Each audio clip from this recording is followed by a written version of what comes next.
물론 예쁘시기도 하지만 예수님 때문에 사랑한다는 말입니다.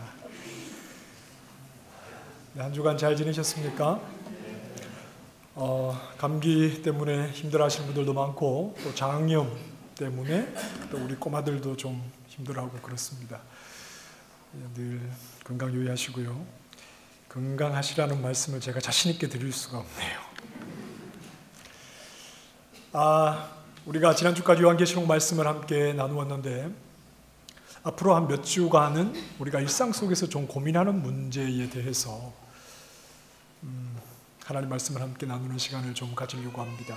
그래서 오늘은 믿지 않는 가족이 있을 때, 이런 제목으로 하나님을 믿지 않는 가족이 있을 때 이 문제를 우리가 어떻게 해야 할까, 좀 말씀 속에서 사실은 한 30분 만에 이 모든 것을 말씀드릴 수는 없습니다. 제가 이 제목을 가지고 말씀을 쭉 준비하다 보니까 너무 이렇게 할 말들이 많아서 좀 줄이고 좀 줄였는데 한 30분 정도의 시간이지만 믿지 않는 가족들을 우리가 어떻게 해야 할까 하는 문제를 가지고 좀 말씀의 근거에서 답을 좀 찾기를 원합니다.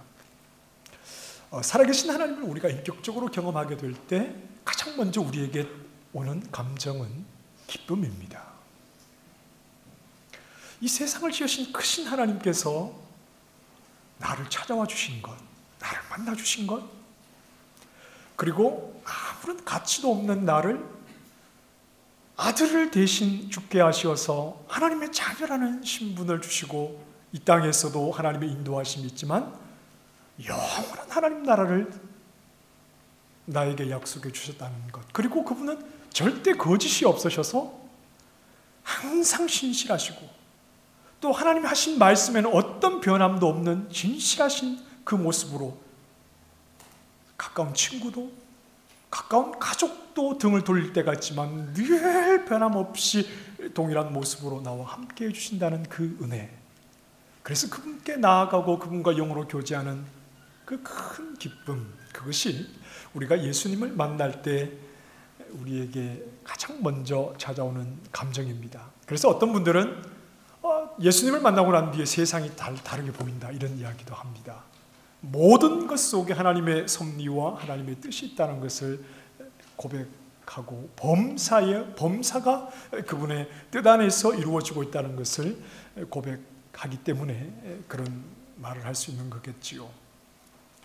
그런데 주님을 만났을 때 우리에게 찾아오는 기쁨과 함께 우리의 마음 한켠에는 슬픔이 있습니다. 어떤 슬픔이냐 하면, 나는 살아계신 하나님을 만나 구원을 얻게 되었지만 아직도 나와 함께 밥을 먹고 나와 함께 피를 나눈 내 가족 가운데 아직도 예수 그리스도를 영접하지 못한 사람이 있다는 것, 그것을 생각할 때 우리 마음속에는 슬픔이 찾아옵니다. 이 슬픔이라고 하는 것은 우리 가족들이 뭔가를 하려고 하는데 한 사람이 빠지게 되는 데서 오는 그런 서운함을 말하는 것이 아닙니다. 우리 이번에 한번 온 가족이 시간을 내서 가족 여행을 한번 가자 결정을 했는데 가족 중에 한 사람이 나는 가지 않겠다라고 말할 때 찾아오는 그런 어떤 섭섭함, 그런 슬픔을 말하는 것이 아닙니다. 예수님을 구주로 영접하지 못한 자에게는 누구도 예외 없이 성경이 말씀하는 대로 임하게 되는 하나님의 진노, 하나님의 저주, 하나님의 지옥 형벌, 그것을 피할 수 없는 대상이라는 것에 대해서 가지게 되는 깊은 슬픔, 그것이 아직도 예수님을 구주로 영접하지 못한 가족을 생각할 때 우리에게 찾아오는 겁니다. 오늘 말씀을 통해서 바울은 이 사실을 숨김없이 우리에게 전합니다. 3절 말씀에 보면 나의 형제 곧 고륙의 친척을 위하여 내 자신이 저주를 받아 그리스도에게서 끊어질지라도 원하는 바로라 그랬습니다.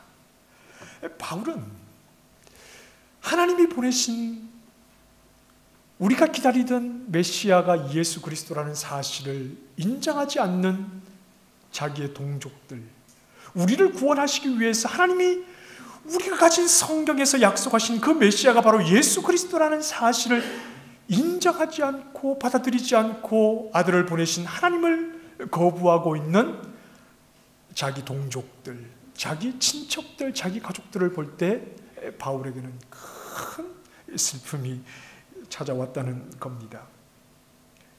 왜냐하면 예수 그리스도를 거부하는 자들에게는 그들이 비록 혈통적으로는 유대인이라 하더라도, 혈통적으로는 하나님의 말씀을 가지고 있다 하더라도 그들은 하나님의 진노를 피할 수가 없기 때문입니다.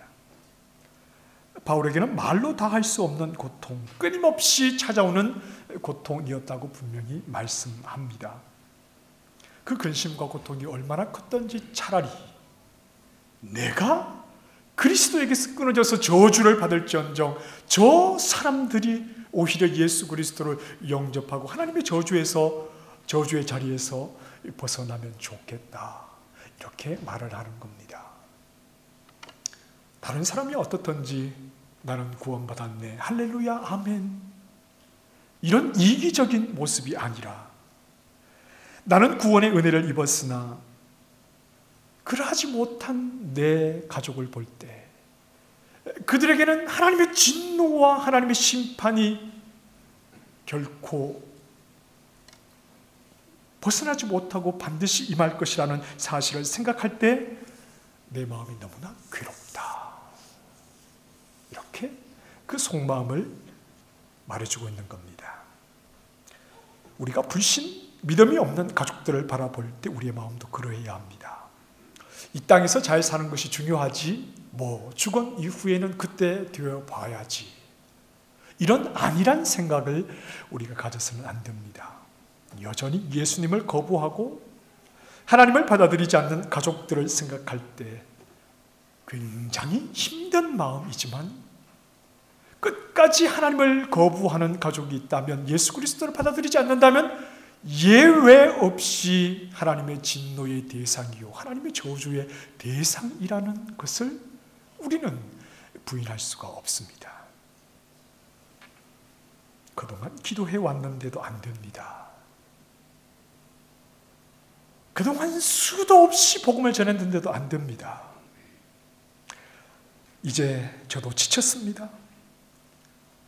하나님이 택하셨다면 구원을 하실 것이고 택하지 않으셨다면 구원하지 않겠지요. 말해도 듣지 않으면 하나님이 그를 때려서라도 불러주시겠지요. 우리는 그 마음을 이해합니다만 이런 포기의 말을 쉽게 해서는 안 됩니다. 우리는 하나님의 나라가 이미 우리 가운데 이루어졌지만 어떤 분명한 공간에 하나님의 나라가 있다는 것을 믿습니다. 그렇죠? 지옥이 있다는 것도 믿으십니까? 우리는 지옥이 있다는 사실을 분명하게 믿습니다. 이미 우리가 요한계시록의 말씀을 통해서 지옥이 어떤 곳인가 하는 것을 여러 차례 말씀을 드렸습니다. 그곳은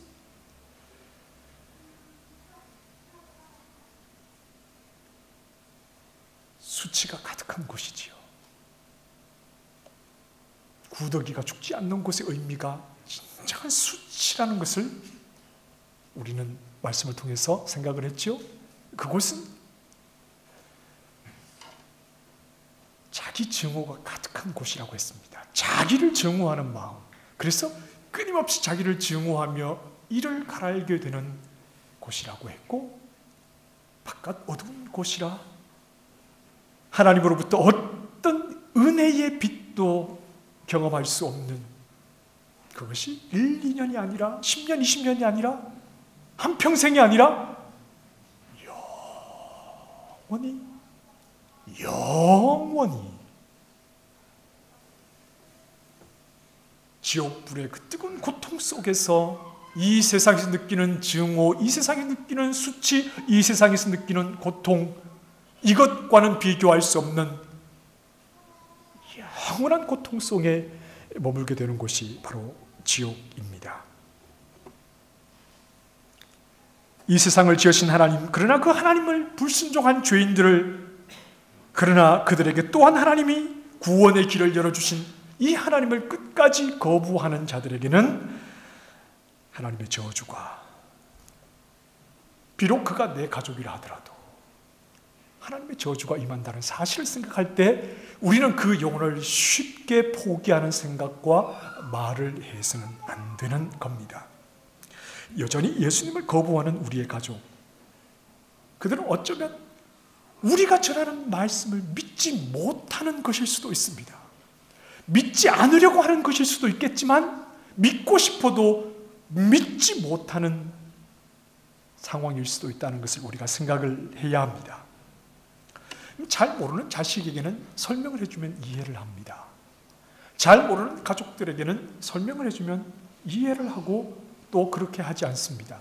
요즘 집집마다 우리 자녀들을 둔 가정에는 이 휴대폰이 문제 아닙니까? 너무나 아이들이 휴대폰을 그 조그만 화면을 가까이서 들여다보니까 심지어는 아이들이 이렇게 사시가 된다고 그래요. 사시가. 너무 거기서 집중하니까. 이런 이야기들을 아이들에게 설명을 해주면 이게 지속적인 효과는 없지만 그래도 아이들이 이해를 합니다. 그리고 이게 좋은 것이 아니구나, 몰라서 그렇게 하겠습니까만 설명을 해주면 이해를 하고 좀 절제를 하려고 합니다. 그렇게 하는 것이 좋지 않다는 것을 이해했기 때문입니다. 그런데 복음은 이렇게 이해가 되는 게 아닙니다. 믿음이 없는 가족에게 자, 잘 들어봐. 첫째, 둘째, 셋째 이렇지? 그러면 이렇게 해야 되겠지? 교회를 나가야 되겠지? 이렇게 설명을 해줄 수 있는 문제가 아닙니다. 바울은 고린도 교회의 복음을 전하는 것이 매우 힘들었다고 말합니다. 고린도라고 하는 지역이 굉장히 철학이 조예가 깊은 도시였고 사람의 지혜를 자랑하고 더 높은 지혜를 찾는 도시였습니다. 그런데 그들의 귀에 들리는 바울이 전하는 복음은 사람의 귀에 썩 지혜로운 말로 들리지 않았기 때문입니다. 사람을 지으신 하나님이, 그 창조주가 왜 하나님이 그 사람을 지으시고 그 창조주가 왜 그 몸을 입느냐 하는 겁니다. 그리고 창조주가 자기가 취한 피조물의 몸을 입은 것도 모자라서 사람들에 의해서 아무런 힘도 없이 무기력한 모습으로 그것도 십자가에 매달려 죄수의 신분으로 죽었다는 것 자체가 얼마나 신이 무능하면 그럴 수 있느냐. 결코 그들의 귀에 바울이 전하는 복음은 어떤 능력도 지혜로운 복음 말씀도 아니었습니다. 복음은 사람의 지혜로는 믿어질 수가 없지요. 차분하게 설명해주고 잘 얘기를 해주면 고개를 끄덕끄덕하면서 누구나 다 하나님 앞으로 나오게 되는, 사람의 지혜로 쉽게 이해되는 그런 내용이 아니라는 말입니다. 그런데 하나님은 이 복음을 전하는 것 외에는 다른 방법으로 하나님 앞에 나올 수 있는 길을 주신 것이 없습니다. 예수 그리스도를 통해서 하나님이 이루신 일을 선포하게 하시고 그 복음을 듣고 하나님 앞에 나오는 길을 열어주신 것 외에 다른 방법으로 하나님 앞에 나올 수 있는 길을 주시는 것이 없습니다. 어떤 사람들은 누군가의 착한 행실을 보고 교회에 나올 수 있습니다. 또 어떤 사람들은 하나님이 살아계셔서 기도에 응답해 준다고 하니까 어떤 문제가 있어서 문제 해결을 위해서 예배당을 찾을 수도 있습니다. 그러나 교회에 나온다고 해서 다 구원을 받았다 이렇게 말할 수만은 없겠죠. 어떤 동기로 교회에 나왔든지 구원 얻은 믿음을 가지기 위해서는 복음을 들어야 합니다. 복음의 내용을 바르게 듣고 그 복음의 내용을 그대로 이해하고 그대로 믿을 때 그가 구원받는 자가 되는 겁니다. 복음의 내용이 사람의 지혜와 이치로 쉽게 이해되는 것은 아닙니다. 그러나 그 동일한 복음을 듣고 복음의 내용을 그대로 믿음으로 받아들이고 모든 일을 이루신 그 하나님을 믿는 사람들도 많이 있습니다. 이게 무슨 말입니까? 하나님이 하시는 일이라는 말입니다. 어떤 사람들은 사람의 지혜와 사람의 이치로 생각할 때 무슨 복음의 내용이 저래 라고 동의를 하지 않는 사람들도 있지만 그 동일한 내용을 듣고 하나님 앞에 믿음으로 나오게 된다는 것은 이것은 사람의 생각으로 되는 것이 아니라 하나님이 하고 계시기 때문입니다. 하나님이 사람의 지혜로 납득이 되지 않는 복음의 내용이지만 그 복음을 듣게 하시고 또한 들은 복음을 믿게 하시면 그 영혼이 하나님을 믿고 하나님께 나오게 되는 것, 바로 우리가 그런 사람들 아닙니까? 우리의 머리로 복음을 이해해서가 아니라 하나님이 그 복음을 듣게 하시고 복음을 믿게 하시니 우리가 지금 이 자리에 나와 있는 것 아닙니까? 믿지 않는 내 가족, 그에게 믿음을 주시고 그를 구원하시는 일은 하나님이 하시는 일입니다. 내 힘과 내 방법으로 되는 일이 아닙니다. 그렇다면 우리는 어떻게 합니까? 하나님이 그에게 믿음을 주시고 하나님이 그를 구원하신다면 그럼 우리는 뭘 해야 합니까? 영혼을 구원하시는 일은 하나님만이 하실 수 있는 일입니다. 그러나 먼저 하나님이 은혜를 주셔서 불러주신 나를 통해서 하나님은 지금도 아직 하나님을 믿지 않는 자를 구원하시는 일을 하고 계시다는 것을 알아야 합니다. 우리의 생각과 우리의 지혜로 영혼을 구원할 수 있는 일은 아닙니다. 절대 그렇게 되는 일이 아닙니다. 하나님이 하십니다. 그러나 그 하나님의 일은 누구를 통해서 하시느냐? 바로 하나님의 은혜를 먼저 입은 나를 통해서 아직도 하나님 앞에 나오지 않은 그 영혼을 구원해 내시는 일을 지금도 이루어가고 계시다 하는 사실입니다. 예수님은 부활하신 후에 하늘에 오르시기 전에 제자들에게 분명하게 말씀을 하십니다. 땅 끝까지 이르러 내 증인이 되리라. 하나님은 땅 끝에 있는 한 영혼을 향한 구원을 포기하지 아니하십니다. 어떻게요? 땅 끝까지 나아가 복음을 전하는 그 하나님의 사람들을 통해서 너무나 오랜 시간이 지났고 너무나 하나님 앞에 매달려 봤지만 여전히 하나님을 믿지 않는 가족이 있다고 할 때 하나님이 포기하지 않은 그 영혼을 내가 포기하려고 해서는 안 됩니다. 땅 끝에 있는 한 영혼을 그에게까지 복음을 전할 수 있도록 사람을 보내셔서 그 영혼을 구원해내시는 하나님은 내 힘으로 안 되는 것, 내 방법으로 안 되는 것, 내가 투자한 시간으로 안 되는 것, 그럼에도 불구하고 하나님이 그 영혼을 포기하지 않고 계시는 줄 알아. 우리는 아직도 믿지 않는 그 가족을 향해서 복음을 들고 나아가기를 주저하지 말아야 하는 겁니다. 믿지 않는 가족을 위해서 우리가 해야 하는 일은 복음을 말해주는 겁니다. 나와 함께 교회 가자, 그래서 함께 천국 가자, 이것 가지고는 안 됩니다. 교회에 데리고만 오면 누군가 좀 돌봐주겠지, 이런 막연한 바람을 가지고도 되는 것이 아닙니다. 우리는 복음의 증인입니다. 누가요? 우리 모두가요. 그렇습니까? 그렇지 않습니까? 우리 모두는 한 사람도 예외 없이 복음의 증인입니다. 그렇다면 내가 먼저 내 가족에게 복음을 전할 수 있어야 합니다. 그냥 예수 믿어봐, 좋을 거야. 이건 복음이 아니지 않습니까? 우리 모두는 예외 없이 복음의 증인입니다. 하나님 우리를, 제가 광고 시간에도 말씀드렸지만 북한 땅으로 보내시면 가야지요. 복음을 들고 가야지요. 우리 모두는 복음의 증인입니다. 먼저 내 가족에게 복음을 전할 수 있어야 한다는 말입니다. 두루뭉실한 그런 말 말고 분명한 복음을 내 가족에게 전할 수 있어야 합니다. 내가 확신하는 복음, 내가 분명히 알고 믿고 의지하고 있는 그 복음을 아직도 믿음이 없는 가족에게 내가 전해줄 수 있어야 합니다. 물론 알기는 아는데, 복음을 알기는 아는데 설명하는 것이 매우 힘들 수 있습니다. 그렇다면 배워야 합니다. 공부해야 합니다. 복음을 소개한 책을 읽고 무엇이 복음이고 어떻게 복음을 전해야 되는지를 배워야 하고, 또 교역자에게 요청을 하셔야 합니다. 우리가 조금 큰 병에 걸리면 우리는 그 병에 대해서 자세히 알려고 합니다.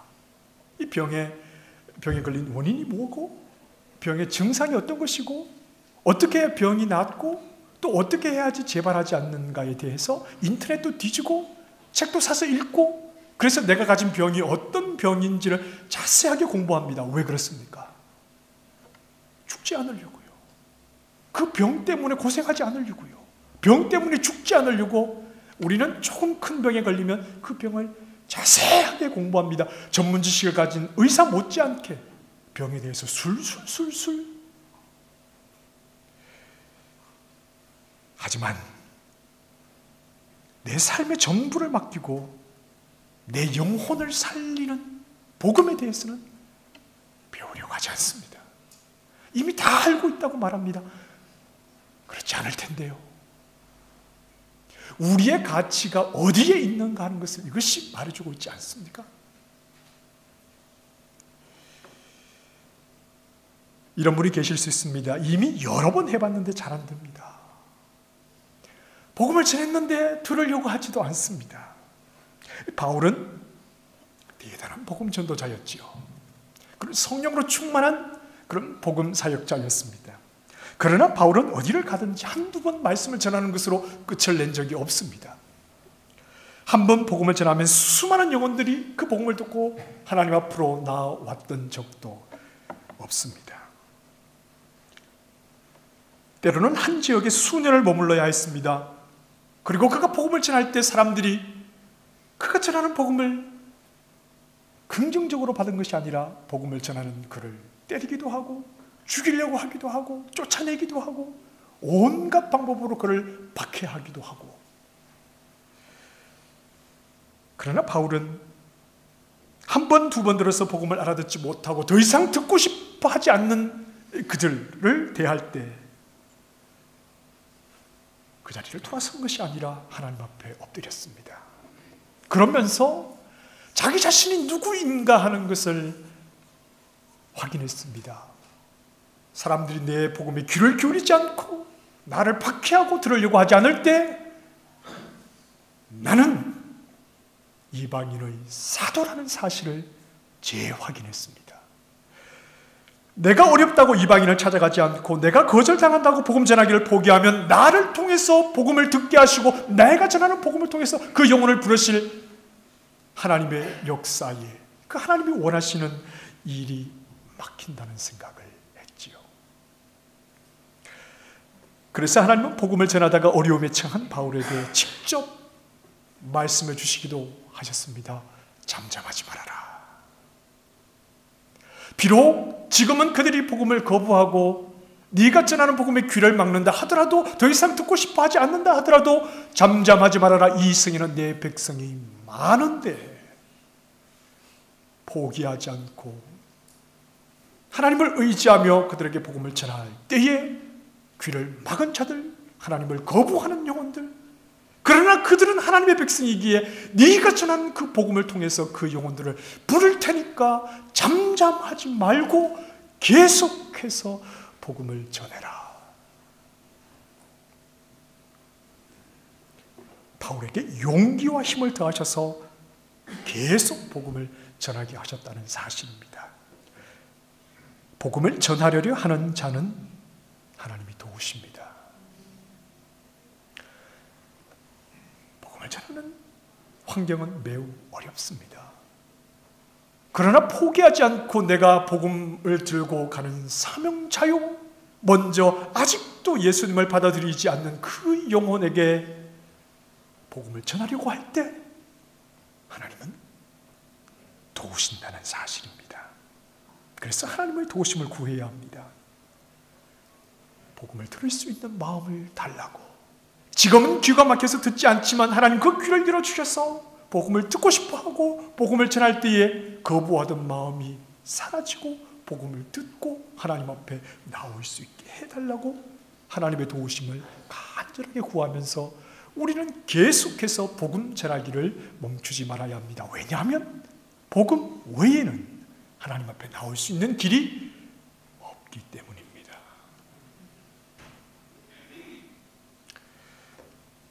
그리고 또 하나, 내가 전하는 그 복음 앞에 먼저 내가 진지하게 서야 합니다. 신학교 다닐 때 선배가 한 사람이 있었는데, 이 선배는 오토바이를 타고 다녔습니다. 오토바이를 타고 다니는 것이 나쁜 건 아닌데, 그런데 그때 당시는 조금 이 오토바이를 탄다고 하면 썩 이렇게 반듯하게 보지 않는 그런 경향이 좀 있었습니다. 기숙사에 있는데 오토바이를 타고 밤에 어디 부르릉 나갔다가 또 밤늦게 들어오고, 그리고 좀 늘 몸에서는 담배 냄새가 나고, 그리고 입만 댔다 하면 찬송가가 나오는 게 아니라 유행가가 나오고, 일반적으로 여느 신학생에게서 느끼는 그런 분위기와는 전혀 좀 다른 이런 선배가 있었습니다. 저는 그 선배가 진지하게 하나님 앞에 기도하는 모습을 한 번도 본 적이 없고, 하나님 앞에 눈물을 흘리며 간구하는 이런 모습을 한 번도 본 적이 없는 그런 선배입니다. 어느 날 기숙사에 모여서 통닭을 시켜서 먹게 되었는데, 여럿이 둘러앉았습니다. 먹기 전에 이제 기도를 해야 되는데 그 선배가 기도를 하게 되었습니다. 본인은 끝까지 사양했는데 억지로 시키니까 어쩔 수 없이 기도를 하게 됐는데, 그 선배가 하는 기도를 처음 듣고, 저도 처음 듣는 자리였고, 다들 기대하면서 머리를 통닭을 앞에 놓고 머리를 숙였습니다. 그런데 지금도 기억하는데 이렇게 기도했습니다. 통닭을 앞에 놓고 말입니다. 생사화복을 주관하시며 무소부재하신 하나님 감사합니다. 그러니까 하나님께 굉장히 죄송하게도 이 한마디 기도가 시작되자마자 그 자리에 둘러앉았던 모든 신학생들이 약속을 한 듯이 푸아 하고 다 웃었습니다. 기도하다가 웃기는 처음이었는데 너무나 그 생소했기 때문입니다. 어떤 진지한 모습도 보이지 않은 그 선배가 통닭을 앞에 두고 머리를 숙여서 생사화복을 주관하시는 하나님을 진지하게 부르는 모습이, 이건 너무나 어색하다 못해 마치 코미디 같아서 푸아 하고 웃었던 적이 있습니다. 내 가족이 왜 교회에 와야 합니까? 나를 위해서입니까? 내가 교회 직분자고 오랫동안 믿음 생활을 했는데 내 가족이 교회에 나와줘야지 내 체면이 서기 때문입니까? 그런 것이 아니라 그 영혼을 지으신 하나님을 그가 고백하고, 자기 인생의 주인이 하나님인 것을 고백하고, 그 하나님의 인도하심과 하나님을 의지하는 자가 되기를 원해서 우리는 그 영혼이 하나님 앞으로 나오기를 원하는 것입니다. 그렇다면 내가 그렇게 살아가야 합니다. 내가 먼저 그렇게 살아야 합니다. 내가 하나님의 주권을 인정하고 그분을 의지하면서 그분께 내 생을 맡길 때 이것이 진정한 행복이라는 것을 내가 믿음이 없는 그 가족에게 보여줄 수 있어야 합니다. 나는 변화된 것이 없습니다. 믿음이 없는 가족의 나를 볼 때 나에게서 믿음의 진지함이 나타나지 않습니다. 하나님께 내 인생을 맡겼다고 하면서 그분의 선하심을 인정한다고 하면서 작은 일에 불평하고, 입을 열면 원망이고 누구를 흉보고 쉽게 화를 내고, 믿음 없는 가족이 나를 바라볼 때 예수 믿는 매력이 전혀 보이지 않는 겁니다. 진지하게 하나님을 찬양하는 모습도, 하나님 앞에 엎드려 간절하게 기도하는 모습도, 어려운 고비를 만날 때 하나님을 의지하는 모습은 없고, 하나님이 기뻐하시는 삶을 살기 위해서 순종하는 모습도 좀처럼 보기 힘듭니다. 믿음이 없는 사람이 볼 때 가족이지만 나의 모습은 믿음이 없는 사람이나 별반 다를 게 없습니다. 하나님을 믿어도 저렇게 믿을 것 같으면 내가 왜 그 하나님을 믿어야 합니까? 말은 하지 않지만 그렇게 생각을 하는 겁니다.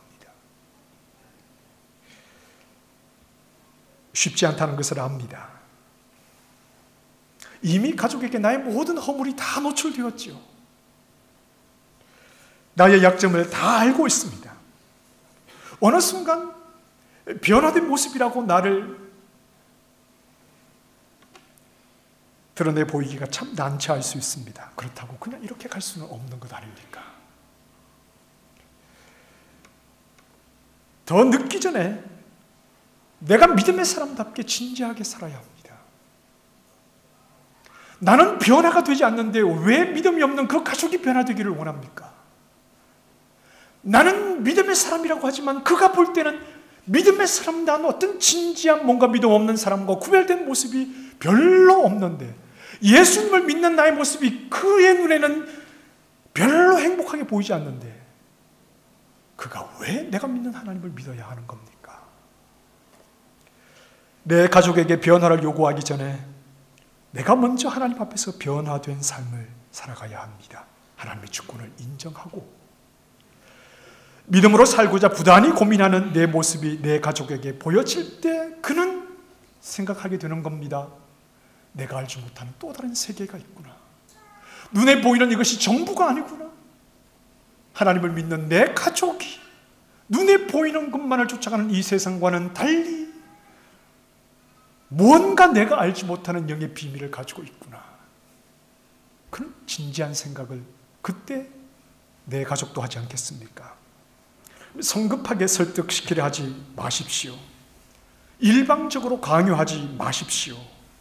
하나님의 때를 기다려야 합니다. 그러나 최선을 다해서 우리는 사명을 감당해야 합니다. 일방적으로 요구하지 않고 재촉하지 않아도 우리는 최선을 다해서 하나님의 사명자로 살아가야 합니다. 우리의 가정에서 말입니다. 믿지 않는 그 가족 앞에서 말입니다. 어떤 사명입니까? 두 가지 말씀드렸습니다. 그에게 복음을 전해줘야 합니다. 그냥 교회에 와보라는 것이 아니라 내가 믿고 의지하는 복음이 무엇인지를 바르게 배워서 그에게 복음을 전해줘야 하고, 그 복음을 의지하는 자답게 내 삶이 복음 앞에서 진지한 모습으로 나타나야 한다는 겁니다. 이 두 가지 사명을 충실하게 살아갈 때 하나님의 일하심을 우리는 기대할 수 있는 겁니다. 한 가지 얘기를 하고 마치겠습니다. 마리아와 요셉 사이에 태어난 예수님의 동생들은 처음에 예수님을 믿지 않았습니다. 예수님 메시아라는 사실을 믿지 않았죠. 마리아가 어떤 엄마입니까? 성령의 감동을 입은, 하나님의 놀라운 은혜를 입은 사람이요, 예수가 비록 자기 몸을 통해서 나신 분이지만 예수가 어떤 분이라는 사실을 마리아는 분명히 알고 있었습니다. 이런 마리아가 예수님의 혈통적으로는 동생들이죠. 그 동생들을 제대로 가르치지 않았겠습니까? 바르게 양육하지 않았겠습니까? 예수가 메시아라는 것을 어떻게든 자식들에게, 동생들에게 가르쳐 주려고 하지 않았겠습니까? 그러나 예수님의 동생들은 예수님의 사역을, 공생의 사역을 마칠 때까지도 그들은 예수님을 메시아로 믿지 않았습니다. 그런 동생들이 안타까우셨겠지만 예수님은 묵묵히 하나님 앞에서 사명의 길을 걸어가셨다는 겁니다. 그리고 그분이 사명의 길을 다 가셨을 때 하나님은 그분의 때에 그 동생들을 하나님 앞으로 불러주셨습니다. 아직 하나님을 믿지 않는 가족들, 그들을 위해서 우리가 할 수 있는 최선은 우리 역시 그 영혼을 품고 사명의 길을 가야 하는 겁니다. 어떤 사명입니까? 복음을 선포하는 사명이요, 그 내가 선포하는 복음 앞에 나 자신이 진지하게 그 복음대로 살아가는 이 사명을 하나님의 때에 맡기고 내 방법으로 그를 하나님 앞으로 끌어올려고 하지 않고 충실하게 이 두 가지 사명을 감당할 때에 하나님의 때에 하나님이 그 영혼을 불러주시기를 우리는 기대할 수 있는 겁니다. 복음을 전하는 입술, 복음을 살아가는 진지함, 나 같은 것도 하나님이 불러주셨으니 아무리 소망 없어 보인다 하더라도 그 영혼을 부르시는 데는 아무런 문제가 없는 줄 압니다.